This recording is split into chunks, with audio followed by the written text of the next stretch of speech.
Hey you guys, and welcome back to another YouTube video. In this video we're going through the trade targets for round 15 and just quickly looking at the list here.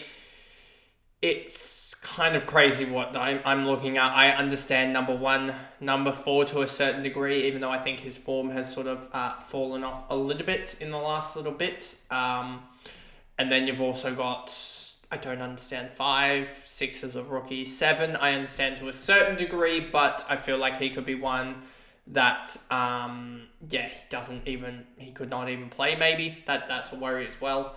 And then so it's kind of crazy. They get power back, so I don't even know if Sexton will play. It will be a surprise if he does, to be honest with you. But anyway, before we jump into this video, remember to like and subscribe, turn the notification bell on so you know when I upload, and let's get into the video. So, Zach Merritt, number 1 guy on the traded in with 11.4k trade-ins, and I understand why. He's got this West Coast matchup, Geelong, which is the easiest matchup. And then Collingwood, Melbourne, he's got a really good run home. So I'm even considering this at 898k, to be honest, at this point. I'm heavily considering bringing him in. Might even bring him in on Supercoach as well, even though I probably shouldn't be bringing him in. I think I need to bring in a defender on that. So I need to just go over that today and just make sure that I'm making the right move. But Zach Merritt, I understand this as well. It's basically between him and Zorko, honestly, for me. Zorko has the Port Adelaide matchup. I'd need to check the DFS for that matchup, which I don't think is necessarily the kindest. So there is a pretty damn good chance that I am going to try and pick up Zach Merritt and then see how it goes in terms of other players and trying to inside mids, Geelong, West Coast. We want probably designated kicker, right? And where's Port Adelaide on that list? Port Adelaide around about middle of the pack. Who does he have after it? Because we know that where's Zorko? Give me Zorko. Zorko has after it Melbourne, Adelaide, West Coast. General defenders, Melbourne, West Coast there. Melbourne are a +6, so that pretty much counts as out West Coast. And who was the other one? Adelaide. Adelaide are bottom of the pack, so I might even stick clear of Dane Zorko for potentially another week. He does have as we said, the Port Adelaide matchup, which is a slight negative. Like, we are talking slight negative.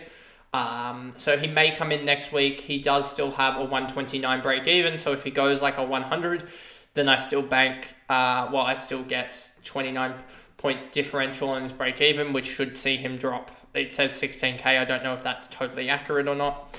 16k, that probably sounds about accurate as well. So so Zach Merritt, I like him over Dane Zorko, and you'll understand why I've actually mentioned those two in almost the same sentence.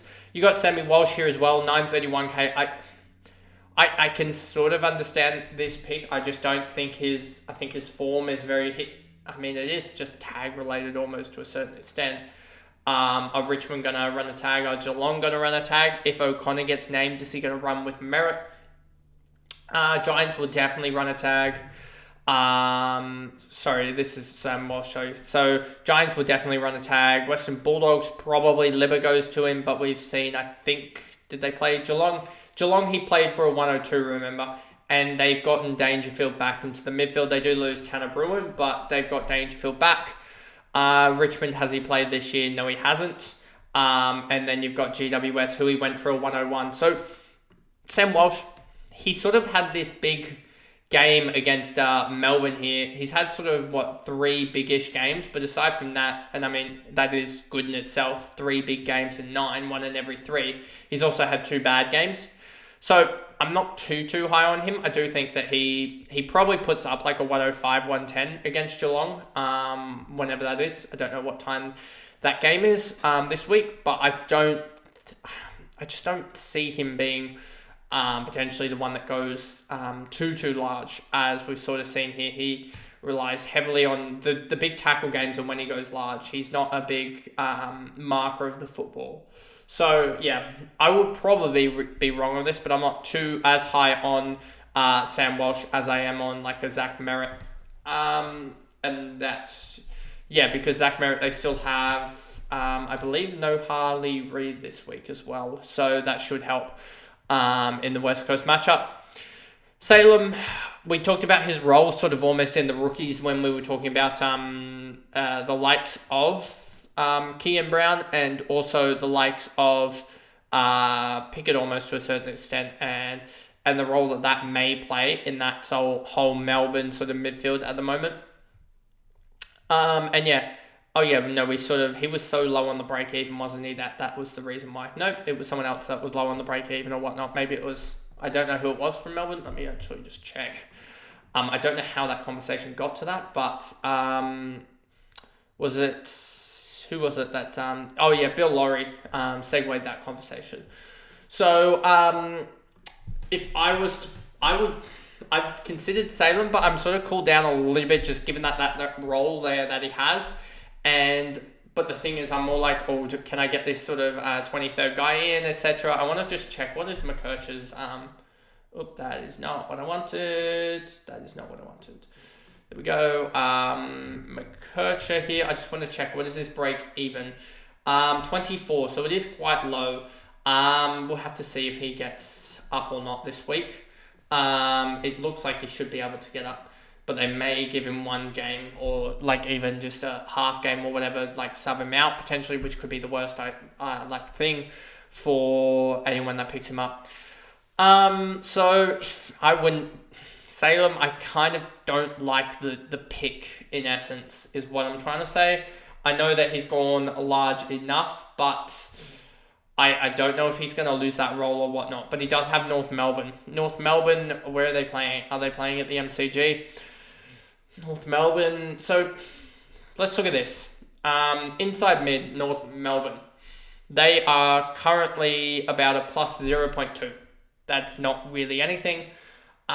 Wing defender, because he's not really that. Designated kicker for North Melbourne. They are -5. General defender? No, wing defender, and I guess he would be classified as a wing defender. North Melbourne plus 1.64, so it's not even that really good of a matchup. Let's actually check the wing defenders here that they sort of include. Anyone else here sort of, yeah, it's sort of highlighted by a couple of outliers and more so. Yeah, a couple of outliers, and then Miles Bergman, the big drop. So, yeah, I'm not too high on that, to be honest with you. And I think that role change could result in him going back down a little bit. But if you do take that out, then he's averaging over 90 in sort of every full game that he's played. I'm just a little bit hesitant, I would say, on this one.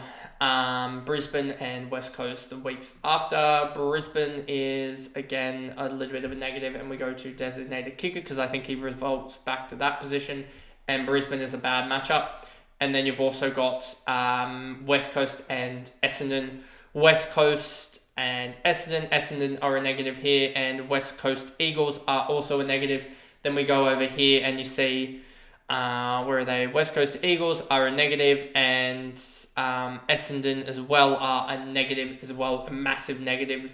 So I'm not really too confident about Salem, to be honest, so watch that be completely wrong. Connor Rozee, I don't like the option at all. I think that he's one that it's taking him a lot of time to return from that injury, basically. And I just think that he won't put up those sort of 110s that you want from for the rest of the year, as that sort of... he was sort of averaging around that range. I think we went through it almost in one of the videos this week. Might have been the Port Adelaide game recap that we went through his scoring. He was sort of averaging that around this time, 26, 559, that's a 112. So yeah, like I said, it was around that range when he started the year, but I don't know if he'll return to that, given that he played West Coast when they were horrific. He played Richmond, they were also horrific that day. Then he played Melbourne, I don't know if they got up over Melbourne that day. And then he played Essendon as well when they smoked them. So he played a lot of easier sides. And Freo, I don't think were good at that point in the season. But then after that, he sort of played tougher, well, not even tougher sides, just getting injured and stuff like that. Even 74% for a 43 is pretty poor. 84% for a 72. That again is pretty poor. He just doesn't seem to be getting too much of the ball at the moment. Kean Brown is a rookie, sort of hopefully debuting. I haven't heard anything about that yet, but I could be wrong at this time of recording, given it is a Thursday. Some news might have come out about Brown, so let me just double check Melbourne's page, as if a debut was coming, they would have. It is a debut. Okay, 16 hours ago. I didn't see that. So yeah, he is debuting. So he could be one that you consider. I might use him in Supercoach just this week. Hopefully he isn't the sub. What game are they? That's getting late in the week. A Saturday 7:30. That's sort of late in the week. So hopefully we get another debut. I didn't know about that. So my rookie video, the Cash Cows video that I just recorded, is probably going to have comments about that. Sexton I talked about with Will Powell probably coming back. I don't think that he will be a good option, to be honest with you. Warner, I think that Heath Chapman comes back. He's not a good option. Dane Zorko, we talked about him earlier. Jai Caldwell, an interesting one against West Coast. Have they played West Coast this year? He put up a 61 in 49% time on ground. He did have, I think, an injury complaint in that game. Interesting one. 755k. Could I try and pair him with someone else to sort of go large? I just don't know about this one, to be honest with you. He's sort of floating in and out of relevancy, but I mean, that is what all of the sort of forwards are doing at the moment. I'd have to look into that further, but I would just probably want a ready-made sort of person to go this week, and you may even have to take, if you are playing only 21 or 20, which I think a lot of us are, that you may have to take a sort of a dead player in the forward line this week, rather than picking up a guy like Caldwell and getting like Merritt, who's probably going to most likely score pretty well. McKercher, 2.6k. I think he's back this week. He should score well, so hopefully he does. Errol Gordon, he's just going on and doing his best. Clay Hall, we might have either Jeppa has a lot of community weight or he's gotten a debut notice. Let me just go to West Coast as well. I haven't been sort of keeping up with it, so watch him have gotten a debut notice. Going through here, it doesn't look like Clay Hall's been getting any debut, sort of any socials about that, so it doesn't look like that is the case. Let me just go here, there we go. It doesn't look like to me that we've got anything about Clay Hall, to be honest with you, so that kind of sucks, but would love to see him, I guess, get a debut this year. But again, he's also one that you also want to maybe just hold back as well. You kind of want these guys to either debut this week or not even bother debuting. It's almost at that point of the year where you just need them for this bye week. And then once this bye week goes by, you'll have a full team of primos that you don't really need them to debut. So yeah, it's kind of this week or no week. Sam Flanders, he's a good option if you don't have him still. Bailey Laurie, we haven't heard anything I don't think we've heard anything about him being, dropped yet. He probably will stay in the side, but maybe he's the drop for Brown, but we'll wait and see. Max Gawn, and that probably means that Dolstrop isn't going to play now, given that they've debuted Brown and they didn't debut Dolstrop or give him a message of debut, I'm pretty sure. So yeah, I would be looking at that and wondering if they're not going to debut him, given that they haven't given him anything about Tholstrop. Wow, this is a lackluster one. Maxi Gawn, he's huge. Stay away from Lockie Whitfield. The tag game is in full effect and he's going to score low. And if he doesn't score low, I will be utterly shocked, because he is getting that James Jordan tag, and James Jordan did that.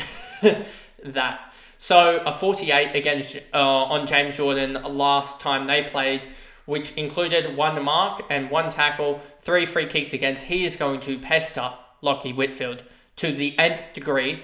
And yeah, I just don't see him scoring well. I know it was a wet game, which probably didn't help him as well. It was sort of a combination of everything. But even if he scores a 60 or 70, I mean, he holds price in terms of break even. But man, is it going to look really, really, it's going to be really, really bad for Whitfield. So I would be just sticking clear of that. I don't think he has any other tags to worry about for the rest of the year. Just this Sydney tag that will ever haunt him. And that's probably why Lockie Whitfield might not be in the consideration ever for best defender, to be honest with you, unless he's gotten through the 2 Sydney tags. If every single year from now on he's going to cop the James Jordan tag for the next sort of 3-4 years. Taylor Adams, I don't like this play just because I think it was an outlier-ish game, and yes, he is scoring 80s, but he's also scoring 50s, 70s, etc. So I feel like it's a slight outlier game, and he's about 2 weeks away from Callum Mills returning, so I think 3 weeks away. I think Callum Mills returns against Saints or North Melbourne. I pegged in North Melbourne game. You'll see here. North Melbourne. And so, yeah, he maybe sub or play half a game in the St Kilda week, but I feel like that might be half a game in the VFL, as they'd rather stuff up the VFL structure of if he needs to come off or play only half a game of football, their bench structure, rather than the AFL, him subbing out or something like that. You never want to take an 80 or 90% player back into the AFL. So I feel like it will be the North Melbourne matchup that he plays the AFL game. Nick Martin, we talked about, Nick Martin, if you don't have him, grab him. Elliot Yeo, I would be a little bit just, I wouldn't grab him just because AFL Fantasy doesn't link up with Supercoach. And yes, he did score well against North, but it's North Melbourne. He has Essendon back this week, and Essendon are let's look inside here, they are a -5 for inside mid, so no thank you. So that's my reasoning against him. Jai Menzie, we talked about that in the rookies. Brody Grundy, wow, he was amazing. He does have the harder-ish matchup against GWS, but he did go 134 against them last week. Earlier in the year, and he's going to have that the Briggs matchup again. And I really like the look of that. Potentially, maybe he scores a little bit less than 134 because there are less hitouts available, and maybe a little bit less tackle-wise because of the wet conditions. Hopefully won't be there. Let me just double check because, I mean, it's going to be cold, but it's not going to be, hopefully, wet because that would be a weekend ruiner. Let's just check here. Let's check Sydney. Sydney weather on the Saturday. Sunday is actually going to rain. Oh my, it's actually going to rain. You've got to be kidding. Man, that's going to suck. So yeah, it is going to rain, so he may actually score really well. George Wardlaw, I think this is jumping on it. If George Wardlaw was a different position and he was scoring like 80s or 90, like he was averaging 80s or 90s, was doing the role that he's in, I would jump on him. But in the midfield, he's not really doing anything game changing, and scored a 117, which sort of the top mids can do anyway. Isaac Heaney, yes, if you still don't have him, I don't know how you don't have him, grab him. Jack Hutchinson, I believe, will get dropped. From what I've heard from Eagles sort of forums and stuff like that, I believe he gets dropped. Jai Simcombe, I don't even think gets up for the game. Jordan Ridley, I understand this to a certain degree, but I think he's relying on the back of this 132 a little bit for his point scoring, and I think he drops back a little bit to sort of that, he's already back at that 105. I think he drops after this week, potentially back to sort of that 100 or so range, which will show that he probably isn't top 6. Amadi just had one good week. Caleb Sarong has the Suns, which the Suns are a -3, so I probably wouldn't go there at the moment.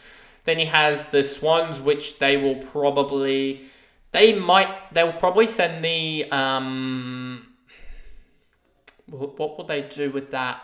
They'll probably send the James Rowbottom matchup to him, which can be a little bit tough for players to get through. And Swans are also, I believe, a -3 as well, -5 in the midfield. So I wouldn't go there for Sarong for the next couple weeks. But aside from that, we're sort of getting into the guys like rookies, and Tom Green I wouldn't even advise going for. Then you got Cooper Simpson, who they're sort of hoping will play, and Dolstrop I don't even think will play. So yeah, that pretty much is all of the ins, the trade targets for this week, trade outs. Jack Steele, I traded him out on his buy, and these are going to be pretty much all buy plays. Jack Steele, traded him out, understandably so. Joel Frazier, I'm probably going to trade out. Darcy Wilson, I traded out already. Kane McAuliffe, another guy I'm considering trading out as well, heavily, depending on just if I need that extra. Basically, one of these two will probably stay out of McAuliffe and Sullivan, and McRae will be the other guy. So I'm basically thinking I'm going to go Frazier, McAuliffe, McRae, or Frazier, Sullivan, McRae, and get those three out and get one of probably the top 4 so trade-ins. I'm looking at Merritt, Zorko, or potentially a double punch of a couple sort of 700k guys to get sort of a 23rd premium in. With an upgrade next week of Sharp to someone. I'm not getting Sharp out this week just because he's playing and can easily... I mean, he's probably most likely going to drop down to sort of that 640, 650k range. But if he can put up like a 80 plus score this week, it will be absolutely huge. So that's sort of what I'm banking on. 78 he puts up, he goes down to 60. So yeah, it is. I'll be getting rid of him next week, but yeah, hopefully he can put up a decent score to sort of hold that break even instead. And yeah, these all make sense to me, except for Nick Dacos. Why are you trading out Nick Dacos on the buy? This is where a lot of people go wrong, and then they trade back in Nick Dacos the next week, and you're like, why are you doing that? Harvey Gallagher, I understand that. Will Day understand that? Tom Powell, I do understand this to a certain degree. If you were so light on buys that you had 22 guys playing, I think I suggested this as well.